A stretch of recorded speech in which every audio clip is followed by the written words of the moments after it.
Enough to have the new hero of Australian cricket on the line. Ashton Agar joins us, and he's a Victorian, and we love him. Welcome to you, Ashton. Thank you. Thanks for having me. How's it been being a superstar overnight? It must be very difficult to be able to, I guess, keep your feet on the ground. Oh, but that's the thing, I guess. I just got to keep my head on my shoulders and keep trying to do the best for the team. But, you know, it's all been a bit of a dream come true, and I'm loving every minute of it. It must be in some ways very difficult to deal with two emotions. I mean, here you've arrived as a player, you've done what no other man before you has been able to do, and yet you're also part of a side that lost in what could well have been one of our most famous victories, and the disappointment must be still there from a team perspective. Yeah, it definitely is, but I think it just shows from that last test that, you know, we're a really good chance at this series. You know, people have sort of written us off at the start, and, you know, I really believe that we can win this Ashes series, you know, and return the urns. So take us into the rooms after the game. Who speaks? Does Michael Clarke speak? Who addresses the troops and wraps it up in a nutshell for everybody to walk away with? We have a wrap-up from Darren Lehman, the coach. So just a bit of a rundown on the game, and we'll debrief after every day. And then if Michael Clarke's got some words to say, he'll speak, and then maybe a couple of senior players like Brad Haddon and Shane Watson we'll have a chat, and then often we'll just sit amongst ourselves and talk and, you know, just learn about the game. And I guess that's especially important for me as well, to just feed off some of the more experienced folks after a day's play, because that's when you learn the most. So last night, the debrief, what was the flavour from Darren Lehman, and did Michael Clarke speak as well? Oh, look, it was positive. I think, like I said before, we could see that we're very, very close. You know, that if we consistently play good cricket, that we can definitely beat England. So, you know, we're positive going into this second test, and, you know, strongly believe that we can win. And did Brad Haddon tell you guys when he walked into the rooms he hit it? I hadn't actually spoken to Hads about that, so I couldn't tell you. So you just don't know whether he hit it or not? No, I'm not 100% sure, no. Hey, Ashton, tell us about your bat. In the first innings, the big sign says TNF. Tell us the story behind TNF and the bat. Yeah, TNF cricket. It's Tails Never Fails cricket by Michael Sheedy and Christopher Sheedy. They're two boys who I played with at Richmond Cricket Club, and Michael was my first captain there. And he's looked after me since I was 16, so they've been very, very good to me and make, you know, seriously good quality gear. And, you know, it seems to be doing the trick at the moment, so I'm very, very happy. Have you heard whether they've sold a lot of TNF bats over the last few days? I hope so. I think they're doing okay, so after that. So it was nice to be able to do my bit for them. Now, you know that you did at one stage have a better batting average than Don Bradman. Did you take that to heart and try and sign up a contract there and then? No, I didn't take that to heart. I think, it would be pretty tough to keep that sort of average up over a long period of time. So, you know, it makes you realise how much of a freak you must have actually been to consistently do that. It's not that easy. Can you take us back to that innings? I mean, the whole of Australia had somehow heard about this innings, and this bloke that no one had ever heard of who was just clipping them all over the place. What were you thinking out in the middle of the ground? We saw there was a little stumping opportunity. You snuck back in there. We're not sure whether you're in or out, but it didn't matter. And then all of a sudden you're in command of the world stage of cricket. Yeah, I don't know. Look, I just go out there and try to play with freedom, and just try to enjoy my cricket. And I think when I'm having fun, that's when I'm playing my best.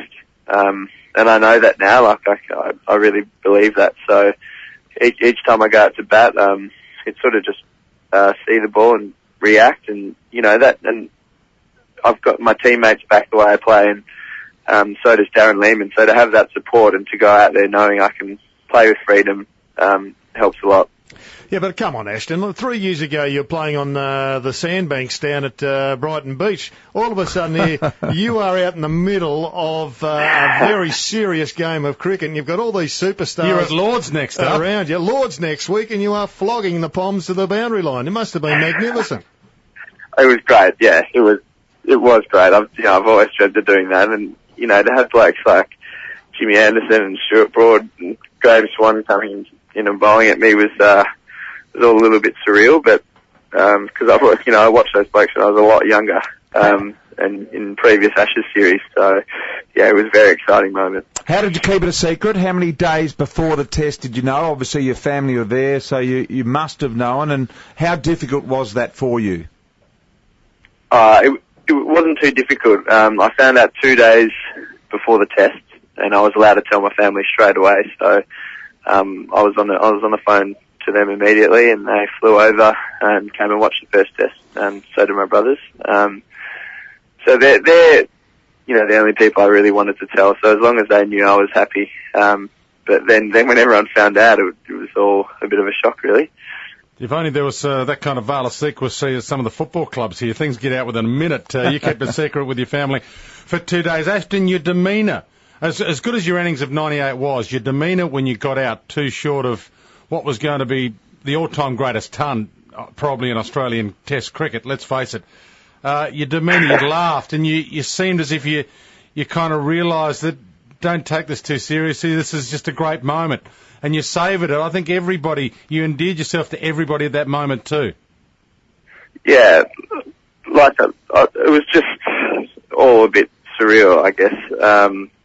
I never really thought I was going to go out there and make 98. So, to fall too short of 100, yeah, it was maybe a little bit disappointing, if I look back on it now, but, at the time, I was so happy to have made 98 and help the team get into some sort of winning position. So, I was happy, and I had a really good time out there. And why the nickname Bambi? When I think it was 16, I'd just sort of grown a bit, and they thought I was like a little baby deer trying to walk around falling all over the place because couldn't keep up with my body, I reckon. So the legs were going one way and the trunk was going the other. Can you tell me this? After you came in and you'd made your 98, did you stand up on the stool of the sheds and say, any chance you batsmen may make a run or two?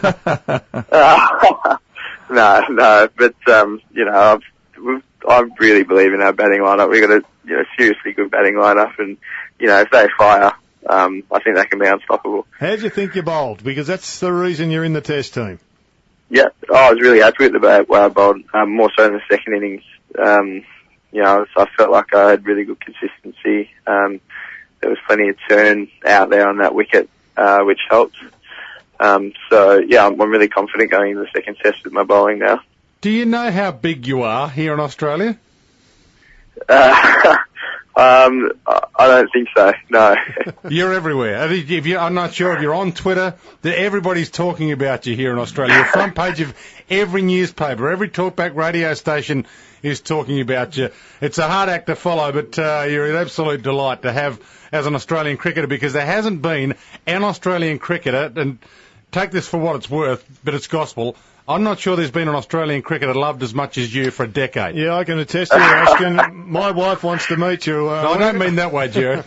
Oh, come on, you blokes. You're getting far too sloppy for me. Is there an Australian cricketer that's been loved as much as Ashton Agar in the last decade? Name one. Oh, I don't know, Dwayne. I haven't thought back a decade yet. I'm just catching up with what Ashton's done. Ashton, it's been great to have you on. We appreciate your time. No worries. Thanks for having me. Cheers.